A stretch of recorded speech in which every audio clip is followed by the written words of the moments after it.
નમસ્તે વિદ્યાર્થી મિત્રો, વિષય અર્થશાસ્ત્રમાં આપણે છેલ્લે યુનિટ નંબર 2 મૂળભૂત ખ્યાલોની સંકલ્પનાઓ એ પૂર્ણ કર્યું. હવે આપણે વાત કરીએ છીએ યુનિટ નંબર 5 આવક અને ખર્ચના ખ્યાલો. તો જુઓ, અર્થશાસ્ત્રની અંદર આવક અને ખર્ચના ખ્યાલોનું આર્થિક વિશ્લેષણ એ ખૂબ જ મહત્ત્વનું છે. આર્થિક વિશ્લેષણમાં ખાસ કરીને પેઢીની વર્તણૂકને સમજવા ખર્ચ અને આવકના ખ્યાલો એ ખૂબ જ મહત્ત્વના છે. ઉત્પાદનનું પ્રમાણ બદલાય એટલે ઉત્પાદન ખર્ચમાં પણ ફેરફાર થાય છે. ખર્ચથી પેઢીની જાવક બાજુનો અંદાજ આવે છે, તો આવકના ખ્યાલો જાણવાથી પેઢીની આવક બાજુનો અંદાજ આવે છે. આવક અને ખર્ચના ખ્યાલોએ ઉત્પાદનની સપાટી નક્કી કરે છે. આપણે કોઈ પણ પ્રવૃત્તિ કરીએ છીએ, કોઈ પણ કાર્ય કરીએ છીએ, તો તેના માટે પણ આવક અને ખર્ચ આ બંનેનો અંદાજ આપણે બાંધીએ છીએ કે આ કાર્ય કરતાં મારે કેટલી આવક થશે, કેટલો ખર્ચ થશે. આ જ બાબત એ કોઈ પણ પેઢીને પણ લાગુ પડે છે અને કોઈ પણ આર્થિક પ્રવૃત્તિ, કોઈ પણ ધંધો, કોઈ પણ વ્યવસાય તમામને લાગુ પડે છે. ધંધાની વાત કરીએ તો ઉત્પાદન કાર્ય કેટલું કરવું, બરાબર, ઉત્પાદનમાં નફો કેટલો થશે, આ તમામ બાબતો માટે આપણે આર્થિક વિશ્લેષણ જરૂરી છે. અને આર્થિક વિશ્લેષણમાં આવક અને ખર્ચના ખ્યાલો એ ખૂબ જ મહત્ત્વના છે. પેઢીના ગ્રાહકોની દૃષ્ટિએ આપણે વિચારીએ તો ગ્રાહકો, બરાબર, એ શું પસંદ કરે છે, શું પસંદ નથી કરતા, આના માટે પણ તે પોતાની આવકને ધ્યાનમાં લે છે, બરાબર, અને એ પ્રમાણે પોતાનો ખર્ચ કરતા હોય છે. આમ અર્થશાસ્ત્રમાં પેઢીના આર્થિક વિશ્લેષણમાં પેઢીના વર્તન અંગેનો અભ્યાસ કરવા માટે આવક અને ખર્ચ ઉપયોગી છે અને ગ્રાહકની દૃષ્ટિએ પણ આવક અને ખર્ચના ખ્યાલો એ ખૂબ જ ઉપયોગી છે. પણ આપણે અહીંયા પેઢીના સંદર્ભમાં આવક અને ખર્ચની વાત કરવાની છે. તો આવક અને ખર્ચના ખ્યાલો એ પેઢીને કઈ રીતે ઉપયોગી છે? પેઢીને પોતાની વસ્તુની કિંમત નક્કી કરવામાં મદદ કરે છે. કોઈ પણ કંપની, કોઈ પણ પેઢી, કોઈ પણ ધંધો છે, તેણે જે વસ્તુનું ખરીદી વેચાણ કરે છે તેની કિંમત નક્કી કરવામાં આવક અને ખર્ચના ખ્યાલો એ ખૂબ જ ઉપયોગી છે. પેઢીને પોતાનો નફો મહત્તમ કરવામાં માર્ગદર્શન મળી રહે છે, બરાબર. પેઢીને પોતાનો નફો મહત્તમ કરવો હોય તો તેના માટે પણ માર્ગદર્શન મળી રહે છે. મહત્તમ નફાને સમજાવતા સીમાંત ખર્ચ ઉપયોગી બને. સીમાંત ખર્ચ કોને કહેવાય એ તમારે આગળ ભણવાનું છે, બરાબર. મહત્તમ નફાને સમજવા માટે સીમાંત ખર્ચનો ખ્યાલ પણ એ ઉપયોગી છે. સીમાંત ખર્ચનો ખ્યાલ પેઢીની વર્તણૂકને સમજવામાં મદદરૂપ છે, બરાબર. પેઢીનું વર્તન કયા પ્રકારનું છે એને સમજવા માટે પણ સીમાંત ખર્ચ એ ઉપયોગી છે. પેઢી કેટલા સાધનો રોકશે, કેટલી રોજગારી આપશે, કેટલું ઉત્પાદન કરશે, કેટલું રોકાણ કરશે, તે અંગેના નિર્ણયોમાં આવક અને ખર્ચના ખ્યાલો મહત્ત્વનો ફાળો આપે છે, બરાબર.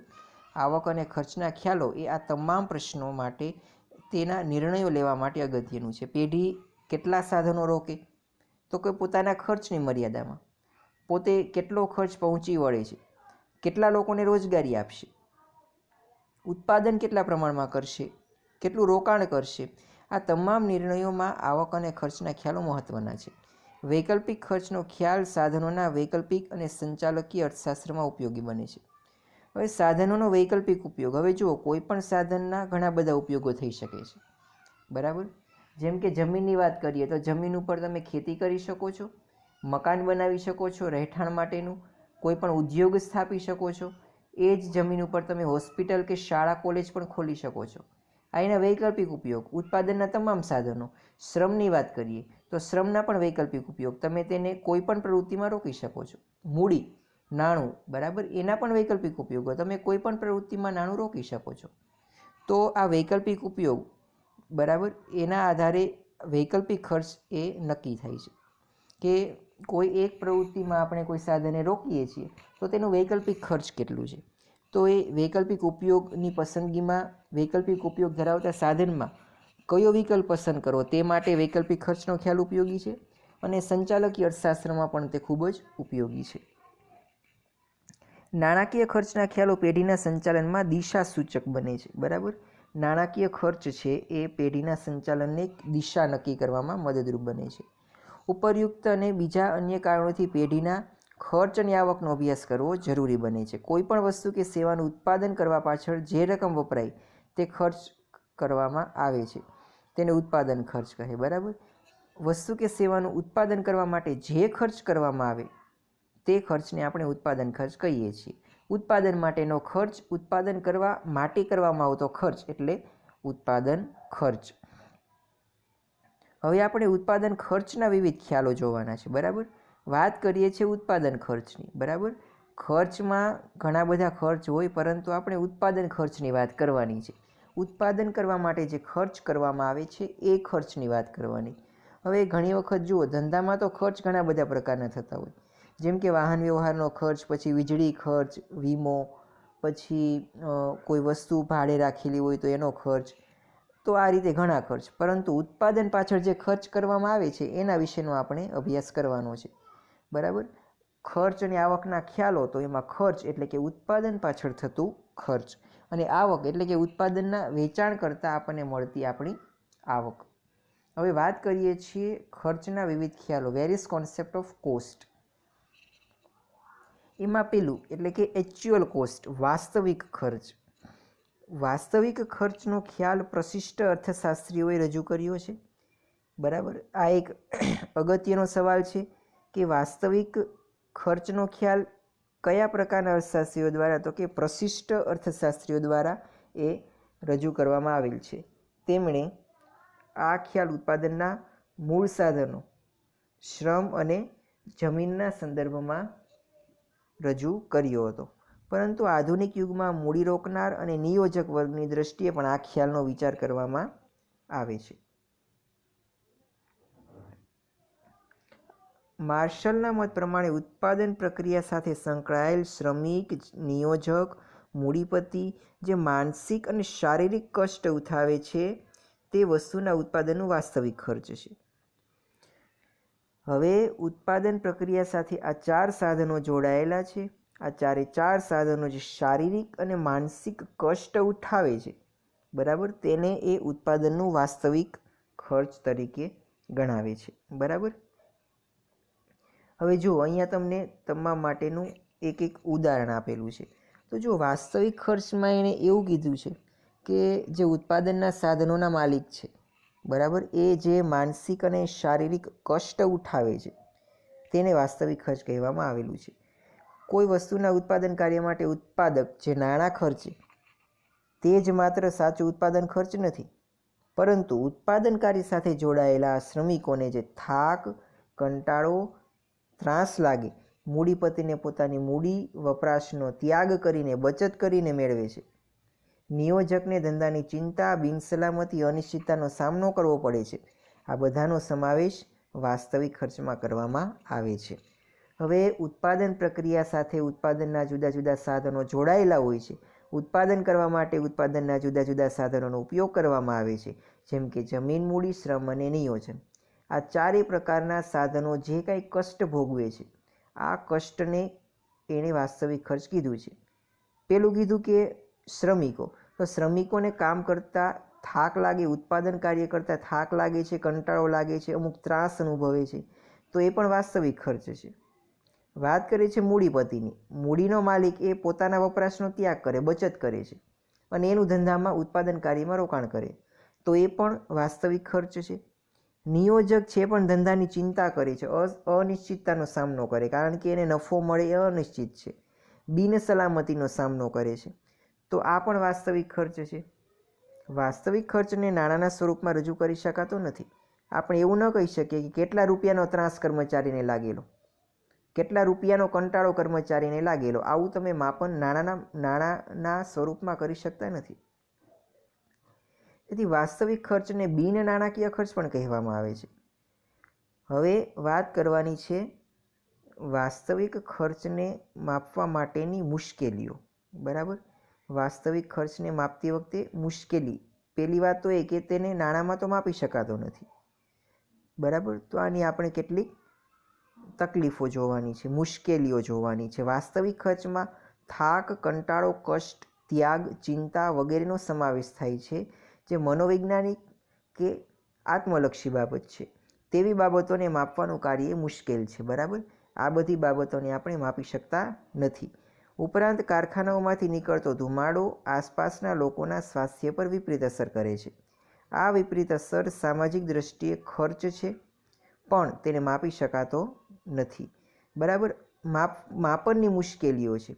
તમે કંટાળો, કષ્ટ, ત્યાગ, ચિંતા વગેરેને માપી શકતા નથી. નાણાંમાં પણ નહીં અને અન્ય કોઈ પણ રીતે પણ માપી શકતા નથી. બરાબર. હવે જુઓ, ઘણી વખત એવું બને, અહીંયા ઉદાહરણ આપેલું છે સરસ, કે કારખાનામાંથી જે ધુમાડો નીકળે છે તે આસપાસના લોકોના સ્વાસ્થ્ય પર વિપરીત અસર કરે છે, પરંતુ કેટલો એનો નાણાંમાં તમે માપી નથી શકતા કે કેટલા રૂપિયાની વિપરીત અસર કરેલી, એવું તમે ન કહી શકો. એટલા માટે આ ખર્ચને માપી શકાતો નથી. તો આ હતો તમારો એક્ચ્યુઅલ કોસ્ટ એટલે કે વાસ્તવિક ખર્ચ. હવે આવે છે વૈકલ્પિક ખર્ચ. બરાબર. વૈકલ્પિક ખર્ચ એ શું છે? તો વૈકલ્પિક ખર્ચનો ખ્યાલ ઓસ્ટ્રેલિયન અર્થશાસ્ત્રીઓ દ્વારા રજૂ કરવામાં આવેલો, પરંતુ તેને વ્યવસ્થિત સ્વરૂપમાં માર્શલે રજૂ કરેલો. હવે આલ્ફ્રેડ માર્શલ નામના અર્થશાસ્ત્રીએ આ ખ્યાલ રજૂ કરેલો છે. હવે જુઓ, વૈકલ્પિક ખર્ચ એ શું છે? તો એની પહેલાં આપણે સામાન્ય સમજૂતી મેળવીએ. તો જુઓ, ઉત્પાદનનું કોઈ પણ સાધન છે, જમીન, મૂડી, શ્રમ, નિયોજન એ વૈકલ્પિક ઉપયોગો ધરાવે છે. વૈકલ્પિક ઉપયોગ એટલે કે એક કરતાં વધારે ઉપયોગો ધરાવે છે. ઉત્પાદનના તમામ સાધનોએ એક કરતાં વધારે ઉપયોગો ધરાવે છે. જેમ કે પેલું ઉદાહરણ લઈએ આપણે, પેલું સાધન લઈએ જમીન. તો જમીનની અંદર અગાઉ જણાવ્યા પ્રમાણે તમે પોતાના રહેવા માટેનું મકાન બનાવી શકો છો, કોઈ પણ ઉદ્યોગ સ્થાપી શકો છો, ખેતી કરી શકો છો, શાળા, હોસ્પિટલ કે કોલેજ બનાવી શકો છો. બરાબર. અને ઘણા લોકો તો એમનેમ રહેવા દે અને ભાડે આપી દે પ્લોટને, કોઈ પણ એવા પાર્ટી પ્લોટ માનો કે બનાવી નાખે. બરાબર. પછી એ જ રીતે તેના ઉપર તબેલો પણ થઈ શકે. એટલે કહેવાનો મતલબ કે જમીનના વૈકલ્પિક ઉપયોગો, ઘણા બધા વિકલ્પો છે, ઘણા બધા ઉપયોગો છે. તો જુઓ, આ વિકલ્પોમાંથી તમે કોઈ એક જ વિકલ્પ પસંદ કરવો પડશે, કારણ કે જમીનનો ઉપયોગ આ તમામ માટે ન થઈ શકે. હા, સિવાય કે જમીન વિશાળ હોય અને તમામ રીતે તમે અલગ અલગ તેના ભાગ પાડીને એનો ઉપયોગ કરો, પરંતુ એ શક્ય નથી.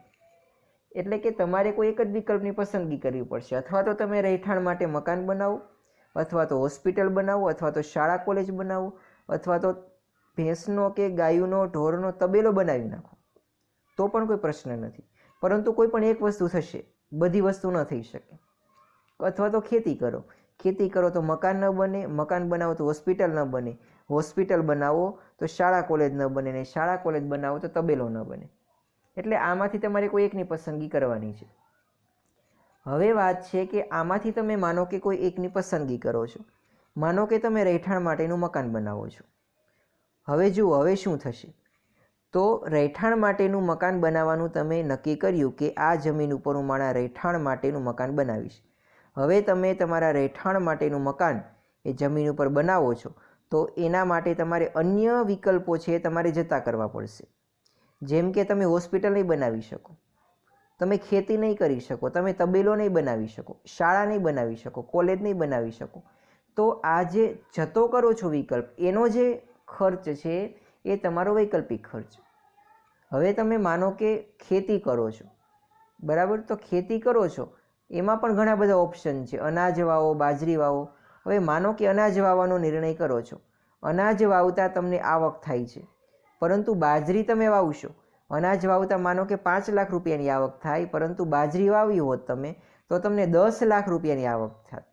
તો આ રીતે તમારી આવકમાં 5 લાખ રૂપિયાનો ઘટાડો થયો, કારણ કે જો તમે બાજરીનું વાવેતર કર્યું તો તમને 10 લાખ રૂપિયા મળે, પણ તમે અહીંયા ઘઉંનું વાવેતર કરેલું એટલે તમને 5 લાખ રૂપિયા જ મળે છે.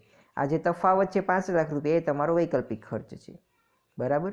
તો આ રીતે વૈકલ્પિક ખર્ચની ગણતરી કરવામાં આવે છે. આવું જ મૂડીમાં બને છે, આવું જ શ્રમમાં બને છે. બરાબર. જુઓ, વૈકલ્પિક ખર્ચનો ખ્યાલ ઓસ્ટ્રેલિયન અર્થશાસ્ત્રીઓ અને માર્શલે વ્યવસ્થિત રજૂ કરેલો. ઉત્પાદનના સાધનો એક કરતાં વધારે ઉપયોગ ધરાવતા હોય છે, તે હકીકત ઉપર આ ખ્યાલ આધારિત છે. બરાબર. સાધનો વૈકલ્પિક ઉપયોગ ધરાવે છે એ બાબતનો અહીંયા સ્વીકાર કરવામાં આવેલો છે. આવા વૈકલ્પિક ઉપયોગ ધરાવતા સાધનો એક ઉપયોગમાં વાપરવામાં આવે છે ત્યારે સાથે સાથે અન્ય બીજા ઉપયોગમાં વાપરી શકાતા નથી. હમણાં આપણે વાત કરીએ, જમીનના એક ટુકડા ઉપર ઘઉંનું વાવેતર કરવામાં આવે તો એ જ ટુકડા ઉપર બીજો કોઈ પાક લઈ શકાતો નથી. શ્રમિક એક સમયે મિલમાં કામ કરે તો એ જ સમયે બીજા ઉદ્યોગમાં કામ કરી શકતો નથી. આમ સાધન વૈકલ્પિક ઉપયોગવાળા હોય છે. બરાબર, વૈકલ્પિક ઉપયોગવાળા સાધનની વાત કરી. અહીંયા તમને ઉદાહરણ સહિત આપેલું છે અર્થ અને સમજૂતી. ઉત્પાદનના સાધનોને કોઈ એક કાર્યમાં રોકવામાં આવે તો સાધનોનો બીજો શ્રેષ્ઠ વિકલ્પ જતો કરવો પડે છે. આ જે શ્રેષ્ઠ વિકલ્પ જતો કરવામાં આવે છે તેને જ વૈકલ્પિક ખર્ચ કહેવામાં આવે છે. આ વૈકલ્પિક ખર્ચનો અર્થ છે અને વ્યાખ્યા છે જે આપણે હમણાં જ સમજ્યા કે ઉત્પાદનના સાધનોને અનેક કાર્યમાં રોકી શકાય. કોઈ એક વિકલ્પની પસંદગી કરે અને અન્ય જે શ્રેષ્ઠ વિકલ્પ તમારે જતો કરવો પડે, આ શ્રેષ્ઠ વિકલ્પને આપણે વૈકલ્પિક ખર્ચ તરીકે ઓળખીએ છીએ. આપણે ઘઉં અને બાજરીનું ઉદાહરણ આપેલું. બરાબર, એ જ ઉદાહરણ તમને અહીંયા અલગ સ્વરૂપમાં આપવામાં આવેલું છે. બરાબર, તો તમારે કોઈ પણ ઉદાહરણ દ્વારા તમે સમજૂતી મેળવી શકો છો. હવે વૈકલ્પિક ખર્ચના માપનની મુશ્કેલીઓ. વૈકલ્પિક ખર્ચનું માપન કરવામાં પણ ઘણી મુશ્કેલીઓ જોવા મળે છે. પેલું, એકોપયોગી સાધન. એકોપયોગી સાધન એટલે કે એક ઉપયોગી સાધન. એવું સાધન કે જેનો માત્ર એક જ ઉપયોગ છે તેનું વૈકલ્પિક ખર્ચ શૂન્ય હોય. દાખલા તરીકે અહીંયા તમને ઘણા બધા ઉદાહરણો આપેલા છે કે અમુક ઘણી વખત એવું બને છે કે અમુક ખેતીની જમીન હોય છે. બરાબર, એની અંદર કોઈ એક જ પાક લઈ શકાય, અન્ય પાક લઈ શકાતો જ નથી. હવે અન્ય પાક લઈ જ ન શકાય તો એના અન્ય ઉપયોગ જ નથી. તો આવી પરિસ્થિતિમાં વૈકલ્પિક ખર્ચ કઈ રીતે મેળવવું? બરાબર, જુઓ, જો ઉત્પાદનનું કોઈ એક સાધન માત્ર એક જ ઉપયોગ ધરાવતું હોય તો તેનું વૈકલ્પિક ખર્ચ નક્કી કરી શકાતું નથી. દાખલા તરીકે એવા ઘાસના મેદાનો કે જ્યાં ઘાસ સિવાય બીજું કશું ઉગી શકતું નથી. એવું જ બેકારીનો ભોગ બનેલ વ્યક્તિઓની બાબતમાં જોવા મળે છે. હવે જુઓ, અહીંયા વાત કરી ઘાસની, તો કોઈ જમીન ઉપર માત્ર ઘાસ જ વાવી શકાતું હોય તો આ વૈકલ્પિક ખર્ચ મળે જ નહીં, કારણ કે વૈકલ્પિક ખર્ચનો અર્થ જ એવો છે કે અન્ય વિકલ્પ તમે જતો કરો ને એનું ખર્ચ. પણ અહીંયા કોઈ અન્ય વિકલ્પ જ નથી તો જતો કરવાની વાત જ ન આવે. તો આવી પરિસ્થિતિમાં આવું શક્ય બનતું નથી. વૈકલ્પિક ખર્ચે તમે મેળવી શકતા નથી.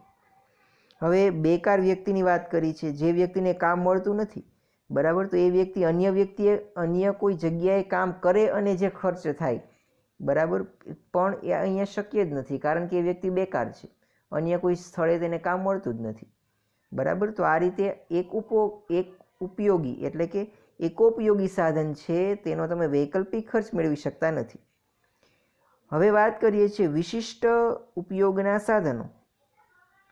જ્યારે ઉત્પાદનના સાધનો વિશિષ્ટ પ્રકારના સ્પેસિફિક ફેક્ટર હોય ત્યારે આ ખ્યાલ ઉપયોગી બનતો નથી. ત્યારે આવા વિશિષ્ટ ઉપયોગવાળા સાધનો વળતર તેના વૈકલ્પિક ખર્ચના આધારે નહીં પરંતુ તે સાધનની માંગને આધારે નક્કી થાય. દાખલા તરીકે કમ્પ્યુટરમાં વિશિષ્ટ આવડત ધરાવતી વ્યક્તિઓ, અણુશક્તિના જ્ઞાન ધરાવતા વૈજ્ઞાનિકો. હવે જો આ પ્રકારમાં જે સાધનો છે એનો કોઈ વિશિષ્ટ ઉપયોગ હોય તો તેનો પણ વૈકલ્પિક ખર્ચ મેળવી ન શકાય કારણ કે તેના કોઈ વિકલ્પો જોતા નથી. હવે કમ્પ્યુટરનું નોલેજ ધરાવતી વ્યક્તિ છે, વિશિષ્ટ નોલેજ ધરાવતી વ્યક્તિ, એ પ્રમાણમાં બહુ ઓછી જોવા મળે અને તેને કમ્પ્યુટર ઉપર જ કામ કરવું પડે. તો એનો કોઈ અન્ય વિકલ્પ જ નથી એટલે એને ત્યાં જ કામ કરવાનું છે. તો આવા પ્રકારના સાધનોનું એટલે કે વ્યક્તિનું પણ આપણે વૈકલ્પિક ખર્ચ એ શોધી શકતા નથી. તો આ હતી વૈકલ્પિક ખર્ચ એને માપવા માટેની મુશ્કેલીઓ. તો પહેલો ખર્ચ આપણે એક્ચ્યુઅલ કોસ્ટ વાસ્તવિક ખર્ચ, પછી ઓપોર્ચ્યુનિટી કોસ્ટ એટલે કે વૈકલ્પિક ખર્ચ. હવે વાત કરીએ છીએ ફિનાન્શિયલ કોસ્ટ એટલે કે નાણાકીય ખર્ચ. હવે ફિનાન્શિયલ કોસ્ટ અને નાણાકીય ખર્ચ એ એવો છે કે જે નાણાંમાં માપી શકાય છે.